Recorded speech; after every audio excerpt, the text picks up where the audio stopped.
क्योंकि समय की रफ्तार तेज चल रही है, समय की रफ्तार तेज चल रही है और मंजिल बहुत भारी है, मंजिल बहुत भारी है और उस मंजिल में हमको बड़ा पद हासिल करना। 8 तो बाबा ने बताए कौन है ना? बाबा ने कहा आदि रत्नों में से 8 आ जाएंगे, लेकिन 100 फेमस नहीं हुए हैं, प्रसिद्ध हुए हैं 100 में 50 भारत के घराने, क्योंकि एक घराने में तो जाएगा लक्ष्मी नारायण, तो ऐसे कितने घराने पूरे भारतवर्ष में? 50। और वही 100 लोग इष्ट देव या इष्ट देवी बनेंगे। क्या बनेंगे? और उस इष्ट देव और इष्ट देवी के स्पर्धा में 11 या 12 लाख लोग उतर चुके। आप भी उस दौड़ में हो। हमारी बड़ी आदरणीय आशा दीदी भी है, हमारे संतोष दीदी भी है, सुनंदा दीदी भी है, तो आप भी हो, हम भी है। ये 12 लाख से अब सोचो उन महान आत्माओं जैसा पुण्य का खाता हमें बनाना पड़ेगा, तब हम सतयुग में उनके लाइन में आ जाएंगे। आप चाहते हैं ना आशा दीदी के नजदीक में जाए या नहीं जाना चाहते हैं? अभी तो कल तो उनके पास से रह के आए हैं, तो उनके घराने में तो जाना चाहिए ना, या नहीं जाना चाहिए? होंगे तो गुलजार दादी जी जो आपने उनकी पालना दी, वो महाराजा बनेगी तो आप उनकी प्रजा बनोगे, उनके घर वाले बनोगे। घर वाले बनना है, प्रजा बनना है? क्या बनना है? घर वाले बनना है। फिर पुरुषार्थ कैसा होना चाहिए? घर वाला जैसा होना चाहिए कि प्रजा वाला होना चाहिए? तो इस बार कभी सोचा आपने कि मेरा पुरुषार्थ घर का रॉयल फैमिली में जाने का है, गुलजार दादी की फैमिली में जाने का है? क्योंकि जाएंगे तो उनके सानिध्य में जाएंगे, तो उनके सानिध्य में ही जाएंगे ना। तब तो दिल्ली बैंक के यहाँ आपने कर्म क्षेत्र आपका वही बना है, हमारा क्यों नहीं बना कर्म क्षेत्र? ये भी सोचने की बात है ना। आदि से लेके अंत तक उनके साथ रहे हैं, तो कुछ पार्ट भी ऐसा है ना। मैं आपको मेरी प्रैक्टिकल की बात बताती। मैं छोटी बच्ची थी तब क्या है, मुझे भगवान पसंद नहीं, बिल्कुल। मुझे बहुत चिढ़ थी। मैं समझती थी दुनिया में इतना दुख पड़ा है और वो आंखें बंद करके ऊपर बैठा है। दूसरी तीसरी कक्षा में थी तब ये सोचती थी। मुझे किसी ने पूजा करने के लिए बोल दिया ना, मुझे बहुत गुस्सा आता था। एक खाली मूर्ति उनकी क्या पूजा करनी? तो मैं घर के लिए सरदर्द थी। आप समझ सकते हैं, छोटी बच्ची और बात न माने तो वो सरदर्द ही होगी ना, या अच्छी मानी जाएगी। इसलिए मेरे को चौथी कक्षा में पकड़ के कोर्स को लेके गए, कहीं तो इसकी बुद्धि खुले, इसके प्रश्न के जवाब मिले। और फिर क्या हुआ, हमारे गांव से कोल्हापुर 25 किलोमीटर दूर था, तो सेंटर की बहनें जो क्लास करने आने वाली माताएं हमारे घर में रात को करती थी, तो मुझे एक एक चीज का अभ्यास देती, और ऐसे करते करते करते जो मन में भाव था वो कब चला गया पता नहीं, और वो मेरे पति कब बन गए वो मुझे भी समझ में नहीं आया। जिसको मानती नहीं थी वो मेरे क्या बन गए, पति बन गए। दुनिया वाले समझते मेरा पति परमेश्वर है, और हम क्या समझते हैं, परमेश्वर ही हमारा। तो मैंने पापा को बोला, तूने मुझे चुना है, मैंने तुझे नहीं चुना है, क्योंकि मैं उसको पसंद नहीं करती थी। पसंद किसने किया, उसने किया।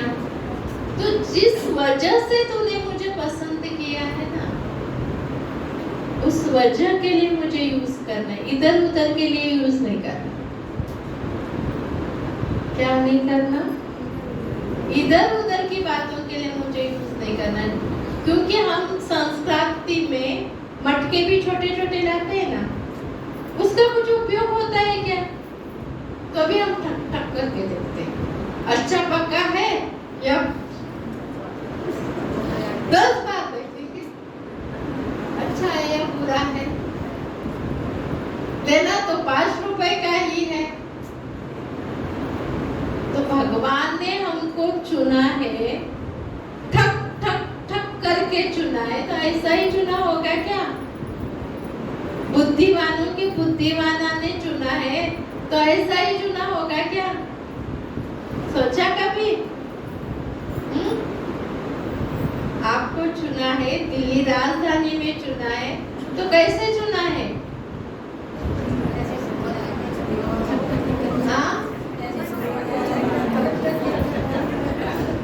ठक ठक करके ही चुना है ना। तो जिस वजह के लिए चुना है, उस वजह के लिए मुझे तुम तैयार कर। मैं तैयार नहीं होंगी, तुम्हें मुझे तैयार करना पड़ेगा। पति है ना, तो पति पर अधिकार कब करेंगे? सतयुग में जाने के बाद यहाँ करेंगे। तो फिर बाबा, मैंने कहा मैं कॉलेज करने वाली नहीं हूँ, मुझे कॉलेज नहीं जाना है, सीधे तेरे घर पे आना है।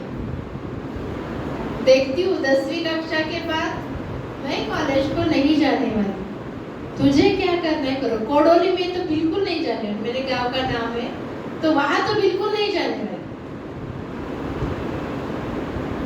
तो मैं 1 मई को बाबा के घर में आ गई, तो अब तक घर वापस नहीं गई।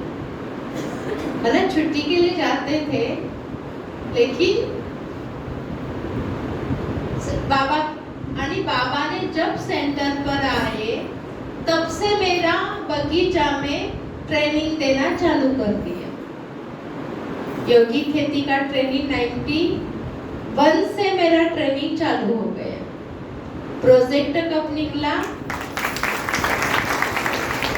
2003 को चालू हुआ कोल्हापुर में, लेकिन मेरा ट्रेनिंग कब से चालू हुआ? 91 से। मैं किसान की बेटी हूँ, लेकिन खेती हमारा पिकनिक पॉइंट था। हमारी बिरादरी के एक कट्टा 200 एकड़ जमीन एक ही जगह पे थी। तो पूरे चारों जहाँ भी खेत में पानी देने के बड़े बड़े कुएं होते हैं ना, तो उसके चींच, आंवला, आम वगैरह ऐसे बड़े बड़े और चिक्कू ऐसे फले। तो हम खेती में जाना माना उनका सरदर, और हमारी बिरादरी के 40 घर भी इकट्ठा ही थे, उसमें दूसरे कोई नहीं आएगा। दूसरे आज भी कोई दूसरे सरनेम के वहां नहीं है, जो भी है हमारे ही। तो एक बच्चा बैलगाड़ी में बैठेगा तो 25 बच्चे बैलगाड़ी में बैठेंगे, तो 25 लोगों को एक एक जो मजदूर खेत में काम करने वाला होता था तो देना पड़ता था। क्योंकि जहाँ से हमारी खेती चालू होती थी, वहां से हम इतना दौड़ते थे, किसी के खेत में जाके मूंगफलियां लेना, किसी के खेत में जाके कुछ खाना, इधर खाना उधर खाना, और फिर वो कुएं नदी में जाना, तो हम कहाँ गिरे, क्या हुआ, ये सब देखने के लिए सबको अपने बच्चों को संभालने के लिए एक एक मजदूर को छुड़वाना पड़ता था। और मैं तो बहुत मस्त फिक्र थी, 6-5 बजे की मैं छुप जाती थी। क्यों छुप जाती थी? लालच था चाय का। पिताजी के हाथ का मीठे मना वो दूध निकाला, भैंस का दूध निकाला, गाय का दूध निकाला, निकालने का जो फेस आता है ना, उसका जो चाय बनता है ना, बढ़िया बनता है। जिन्होंने पिया होगा ना उनको पता है। हाँ देखो, कच्चे दूध का तो वो घर में आने तक आधा घंटा चला जाता है, वो गर्मी कमी हो जाती है, वो चाय अच्छा नहीं बनता। तो उसके लिए पिताजी के साथ जाने के लिए, तो इसीलिए खेती पिकनिक था। लेकिन मुझे मालूम नहीं था कि बाबा मेरे से इतना बड़ा काम करने वाले। मैंने बाबा को इतने कहा, बाबा तूने जिस वजह से मेरे को चुना है ना, उस वजह को यूज करना, दूसरा कुछ यूज नहीं करना। फिर बाबा 1-2 मास हो गए, एक भाई आया, उसने 250 गमले दिए, मिट्टी कैसे गमलों में भरनी है सिखाया, पौधों से कैसे बात करनी सिखाया, पानी कैसे देना है। मैंने पानी गमलों को दिया, पाइप लगाई, किया, तो बीच में खड्डा पड़ गया। दूसरे दिन भाई आया, उसने मुझे पूछा, आपके चेहरे पे ना ऐसा पाइप पकड़ना चाहिए। मैंने कहा क्यों? आप मेरे पौधों को तो ऐसा ही पानी पिलाए ना कल, तो आपको भी ऐसे पिलाएंगे तो चलेगा क्या? अरे उसमें भी जान है, उनको भी भावना है, तो उनको प्यार से पिलाओ ना। जब आप पाइप लगाते ना, बीच में ऐसा लगा, अरे कितना अच्छा। ऐसे मुझे उस भाई ने हर एक के साथ सिखाया। तो ये 97 तक मेरा ट्रेनिंग सब चला। उसमें दापोली बाबा ने भेजा, वहाँ एक सेल से पौधा कैसे बनता है वो पता चला। फिर वो सब कलम कैसे करने, आपके दीदी आई है ना, उनके वहाँ से नजदीक 1 घंटे के दापोली है, तो वहाँ मैंने सब कलम वगैरह करने का सब सीख लिया। तो 97 में एक खेती में मुझे भेजा। तो खेती में भेजने के बाद मुझे पता चला किसान का जीवन क्या है, और फिर मुझे पता चला कि भाई बहनों छोड़ो, बाहर के लिए मैंने योगी खेती नहीं चालू की है, अपने भाई बहनों की मानसिकता सुदृढ़ हो जाए, इसके लिए योगी खेती चालू करते हैं। और बाबा ने देखो इसको कितना बड़ा बना। मैंने एक बार तो ऐसी परिस्थिति आई ना, मैं सब किसानों से बोर होके बाबा को मैंने कहा, बस बाबा तेरे बच्चे तो सुधरने वाले नहीं है, और मैं उनके पीछे लगने वाली नहीं हूँ। इसीलिए मैंने वो खेती छोड़ दी और दूसरे सेंटर पे जाके बैठ गई। अब जहाँ शिरोड में रहती हूँ ना, वहाँ कहते हैं ना, नर का चाहत कुछ और ईश्वर चाहत कुछ और। वहाँ गई, मैंने फुल कार में खड़ा डाल के रखा था, खेती से मेरा कोई ताल्लुक। जैसे सब ये बहने जैसे प्लेन सेवाएं करती ना, ऐसे हमें प्लेन सेवा करती। 2 मास तो मैंने बहुत अच्छे निकाले। फिर एक भाई आया, वहाँ सुभाष पालेकर का नर्सरी खेती का ट्रेनिंग चल रहा था, उसने परमिशन लेके आया, कहता है मैंने बहन जी परमिशन लेके आया हूँ, आपको राखी बांधने जाना है। मैंने कहा भाई जी वो खेती और उसकी सेवा मुझे नहीं जाना है, उसमें वो 2 बहने उनको लेके जाओ, राखी बांध के आओ। वो भाई बोलता है मुझे, वो दूसरे तहसील से आया था, बहन जी मुझे पता चला आप यहाँ हो, इसीलिए मैंने परमिशन ली। उस बहनों के लिए मैंने परमिशन नहीं ली, आपको ही आना है। और मेरे साथ वो बहुत सालों से सेवा करता था, तो जिद करके बैठ गए। अभी जब भी मैंने उसको सेवा दी कभी ना नहीं कहा। अभी वो बैठा है ऐसे कि मैं आपको लेके ही जाऊंगा, तो मैं लेके गई वहां, क्योंकि उसको मनाना था। मुझे सुबह पार्लेकर को राखी नहीं बनवाना था, उसको संतुष्ट करना था। वहां मैंने कहा मैं अंदर राखी बांधूंगी, वो 2000 किसानों के सामने नहीं, 2000 किसानों का ट्रेनिंग चल रहा था।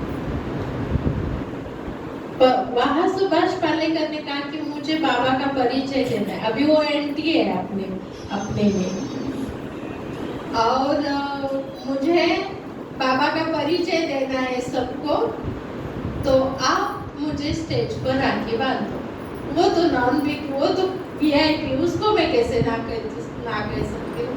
तो बांध दी स्टेज पर राखी, और उसने कहा आध्यात्मिक खेती का जन्म ब्रह्मा कुमारी विद्यालय हो गया, बेड़ा पार, घुस गया अंदर। उसको निकालने के लिए मेरे को 8 दिन लगे। मैंने उसको भी 8 दिन मेहनत करके अंदर से उसको क्या किया, बाहर निकाल दिया।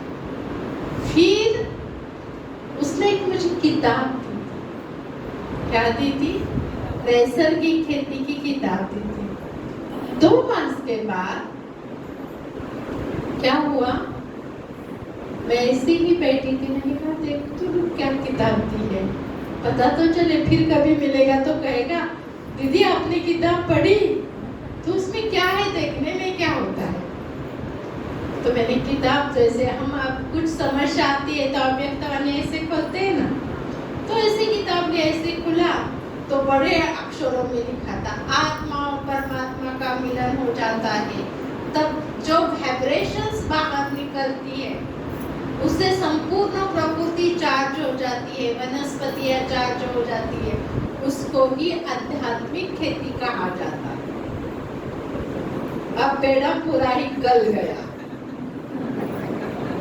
और फिर मनीषा दौड़ने लगी, और फिर किसानों के पीछे लगने लगी। वो सब भूल गई। बाबा ने उस वाक्य में सब क्या किया, भुला दिया कि मैं किसानों की सेवा करने वाली नहीं हूँ, ये मुझे भुला दिया। और फिर योगी खेती की शुरुआत हुई। तो बताने का भावार्थ है, हम हर एक को बाबा ने एक वजह के लिए चुना है। कब किसका, कब किसका, कब किसका बाबा पालना दे रहा है, बाबा हमें संभाल रहा है, बाबा हमें चला रहा है, तो हम यूज भी करेगा। लेकिन जब वो यूज करने के लिए आएगा तब हम खाली नहीं रहेंगे। इसके लिए अब पुरुषार्थ करना है। सबसे पहला पुरुषार्थ करना है, आज से, अभी से खुद को देखने को चालू करना, आत्मदर्शन करने को चालू करना। तो पहला हो जाता है पवित्रता और संकल्पों की सिद्धि। जितना हम आत्मा को देखेंगे, आत्मा को देखेंगे, तो क्या हो जाएगा, हमारी धीरे धीरे धीरे मनोबुद्धि परिवर्तन हो जाएगी, दृष्टि में परिवर्तन आएगा।